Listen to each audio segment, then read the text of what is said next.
खुलुमबाय गोजोन फुंबिलिनि गासिबो बड'लेण्ड बुब्लिनि अनसायगिरिफोरखौ बरायग्रोबाय। दिनै 22 आगस्ट बृहस्पतिबारनि फान्जामुथिखौ फरायथिनो लादों आं किरिखां ब्रह्मआ। फान्जामुथिनि गिबियाव दं मेष राशि। दाय मावफ्लांना साजा मोननो हागौ, उन दाहाजोंनो साना बारलांगोन। बृष राशि। ओरैनो जिरायना थानो गोसो जानाय नङा, रांखावरि बुथुमनायाव मुखुब जागोन। मिथुन राशि। नोंथाङा दिनै गोदान रादाय खानो हागौ, न'खराव बयनिबो रंजानाया फैगोन। कर्कट राशि। गोजान लामा दावबायनांनो हागौ, नुफेरै जायगाखौ नुनो मोनगोन। सिंह राशि। मावनो लानाय थांखियाव फैमाल जानो हागौ, गोसोआ असान्थि जाबाय थागोन। कन्या राशि। फिसायनि जाफुंसारनायावनो बिसिनि खुसिया फैगोन, न'खराव गोजोन फैगोन। तुला राशि।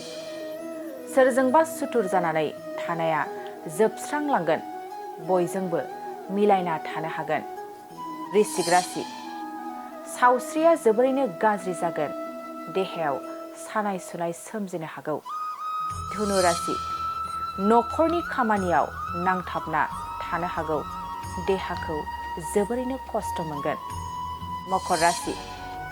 माबा मोनसे हाबा मावनायाव सोरनिबा थुलुंगानाय मोनगोन, गोसोआव गोदान मिजिं सोमजिगोन। कुम्भ राशि। गोरोन्थि बुजिलायनायावनो सोरजोंबा सुथुर जालायनो हागौ, सोमोन्दोआ गावस्रालायगोन। मीन राशि।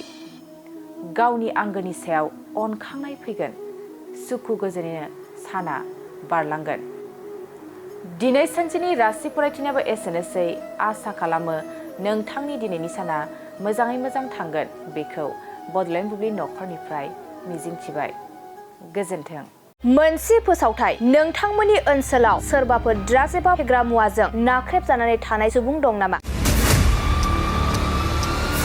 जुदि नोंथांमोननि ओनसोलाव सोरबाफोर ड्राग्स एबा फेग्रा मुवाजों नाख्रेबजानानै थानाय सुबुं दं, अब्ला नोंथांमोननि थाखाय मोनसे मोजां खौरां। ड्राग्स एबा फेग्रा मुवाजों नाख्रेबजानानै थानाय सुबुंफोरखौ फाहामथाय होनो थाखाय नोंथांमोननि गेजेराव लानानै फैदों मोनसे रिभाइभ रिहाबिलिटेसन सेन्टार। जुदि नोंथांनि न'खराव आरो नोंथांनि ओनसोलाव सोरबाफोर ड्राग्स एबा फेग्रा मुवाजों नाख्रेबजानानै दं, अब्ला नोंथाङा रिभाइभ रिहाबिलिटेसन सेन्टाराव फाहामथाय होफैनो हागोन।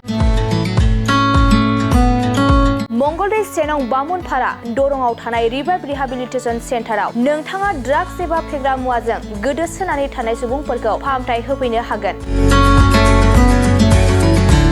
नोंथाङा नोंथांनि ओनसोलनि फेग्रा मुवाजों गोदोनानै थानाय सुबुंफोरखौ बे रिभाइभ रिहाबिलिटेसन सेन्टाराव फाहामथाय होनानै सासे राफोद आरो मोजां सुबुं खालामनो हागोन। गोबां बाथ्रा मिथिबावनो थाखाय नोंथाङा 9859262926 60030927006 नैबे होनाय जानबुं नम्बराव खौरां लानो हागोन।